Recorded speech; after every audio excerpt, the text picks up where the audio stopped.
কলকাতার মির্জা গালিব স্ট্রিটের একটি আবাসিক হোটেলে ভয়াবহ আগুনে মারা গেছে ৮ বাংলাদেশি সহ অন্তত ৯ জন।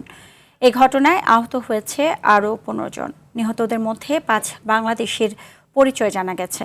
এদের মধ্যে ৪ জনই কুষ্টিয়ার বাসিন্দা। প্রাণহানির সংখ্যা বাড়তে পারে বলে জানিয়েছে স্থানীয় ফায়ার সার্ভিস। নিহতদের পরিবারের প্রতি সমবেদনা জানিয়েছেন ভারতের প্রধানমন্ত্রী নরেন্দ্র মোদী।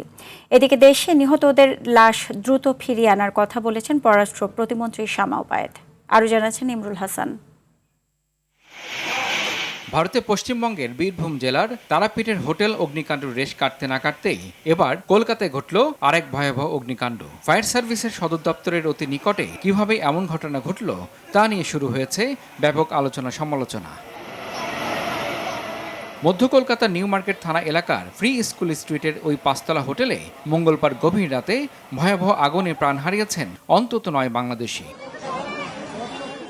কলকাতায় বাংলাদেশের ডেপুটি হাইকমিশন জানিয়েছে, নিহতদের মধ্যে ৫ জন বাংলাদেশি বলে তারা জানতে পেরেছে। তাদের মধ্যে দৈনিক আজকের পত্রিকার কুষ্টিয়া জেলার প্রতিনিধি দেবাশিস দত্ত, তার স্ত্রী আফসানা শারমিন এবং তাদের ছেলে স্বর্ণশীষ দত্ত নিহত হয়েছেন। এছাড়া দেবাশিসের শ্বশুর আকরাম আলীও প্রাণ হারিয়েছেন। নিহত অপর বাংলাদেশির নাম আহমেদ বাবু, তার বাড়ি ঢাকার আমিন বাজারের বেগুনবাড়িতে।